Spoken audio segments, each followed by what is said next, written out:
अगरचे मुशक्कत उठाना पड़े।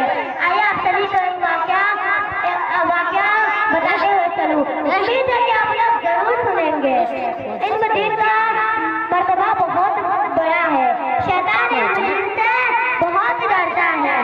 एक इल्म दीन शैतान पर हजार आबिद से भारी है। आइए आपको एक वाक़या पेश करती हूँ। आपको खुद अंदाजा हो जाएगा कि शैतान का दवार इल्म दीन पर नहीं चलता। शैतान एक दिन अपना पानी पर तख्त बिछाकर अपने शागिर्दों से पूछा, आज तुम लोगों ने कौन सा काम का अंजाम दिया? उनमें से खड़ा हुआ और यूं बोला, मैंने आज दो शख्स मेरे राय करा दी। और दूसरा खड़ा हुआ यूं बोला, मैंने एक शख्स को शराब नशे में मुब्तला कर दिया। शैतान ने कहा, अच्छा काम किया। तीसरा खड़ा हुआ यूं बोला, मैंने एक तालिबे इल्म दीन को मदरसा जाने से रोक दिया। शैतान उसे गोद में उठा लेते हैं और कहते हैं, तुमने सबसे अच्छा काम किया।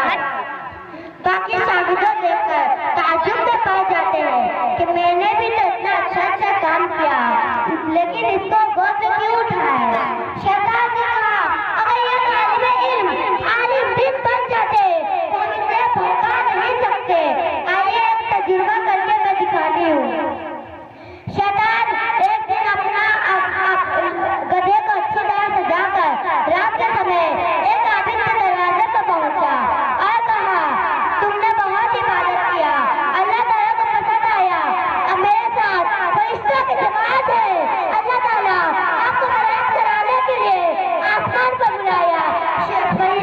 आबिद खुश हो गया और गधे पर सवार हो गया। शैतान गधे को ले जाकर जंगल में छोड़ दिया। आबिद रात भर जंगल में भटकता रहा। उस सुबह हुई तो मालूम हुआ कि शैतान ने इसे धोखा दिया। एक दूसरे दिन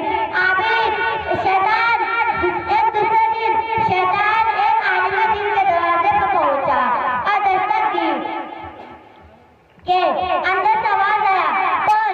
शैतान ने कहा, तुम एक आलिम दीन हो, आप बहुत आलिम दीन किए, लोगों को नेक रास्ता बताए, अल्लाह ताला को पसंद आया, आपको मराज कराने के लिए आसमान पर बुलाया।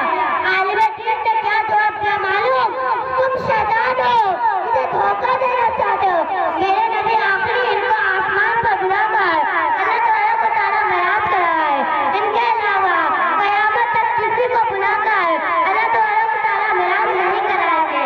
इतना सुनना ही था कि शैतान वहां से भाग खड़ा उठा और अपने शागिर्दों से कहा, देखा तुमने, एक आबिद को उन आने वाली वाहिद में फंसा लिया, लेकिन एक आलिम दीन को नहीं भड़का सके। आलिम दीन की बहुत बड़ी मर्तबा है।